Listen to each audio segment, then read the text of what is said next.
Selamat pagi dan salam sejahtera dalam kasih Tuhan. Mari kita berdoa. Syukur kami naikkan kepada Tuhan yang telah mengatur, memimpin dan memelihara hidup kami sampai hari ini. Kami akan mendengar dan merenungkan firman-Mu, berikanlah hikmat pengertian, berikanlah hati untuk mengasihi firman Tuhan. Dalam nama Tuhan Yesus. Amin.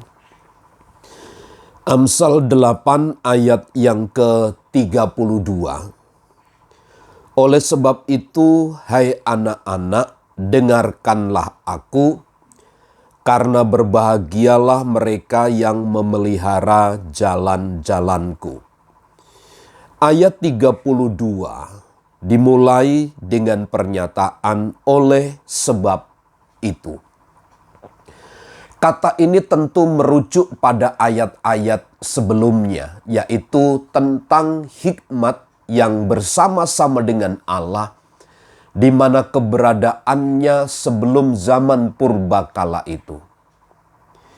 Artinya bahwa hikmat yang bersama-sama dengan Allah, yang datang dari Allah itu, sesungguhnya keberadaannya tidak dapat diragukan lagi.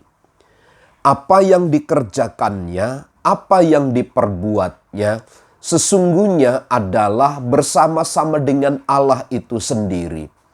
Bukan berarti ada dua Allah, ada dua kekuatan dalam hal ini, tidak. Tetapi sesungguhnya hikmat itu adalah Allah itu sendiri. Sebab keberadaannya adalah bersama-sama dengan Allah. Itulah sebabnya mengapa Salomo katakan, oleh sebab itu hai anak-anak, dengarkanlah aku. Hai anak-anak, dengarkanlah aku, oleh karena hikmat itu adalah Allah. Dan keberadaannya sebelum segala sesuatu ada. Dia ada sebelum segala sesuatu diciptakan oleh Allah.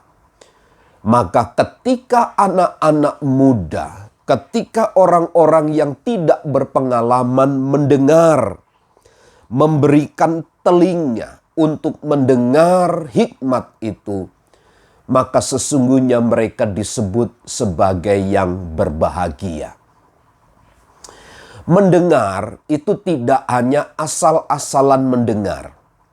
Tetapi makna mendengar dalam ayat ini adalah sampai kepada titik mengerti dan memiliki kemampuan yang datang dari Tuhan untuk dapat hidup di dalam apa yang didengarnya itu.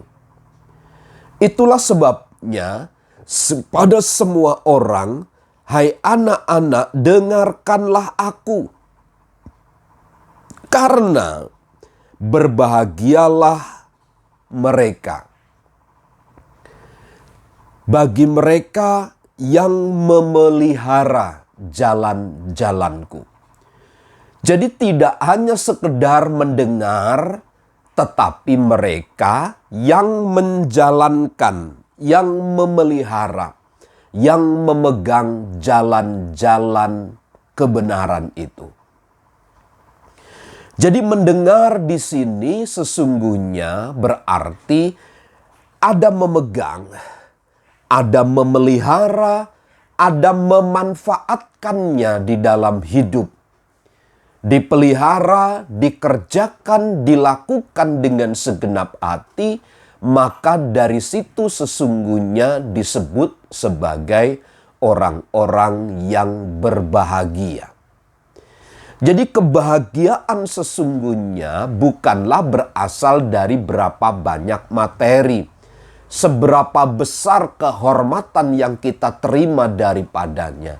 Tetapi sesungguhnya saat seseorang tersebut mendengar, memelihara, dan menjalankan kebenaran yang datang dari Tuhan itu, sesungguhnya dialah yang disebut sebagai orang-orang yang berbahagia.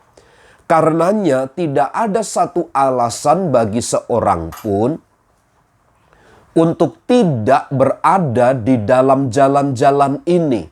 Karena ini adalah satu ketetapan yang berasal dari Tuhan, yang merupakan satu ketentuan dari Allah.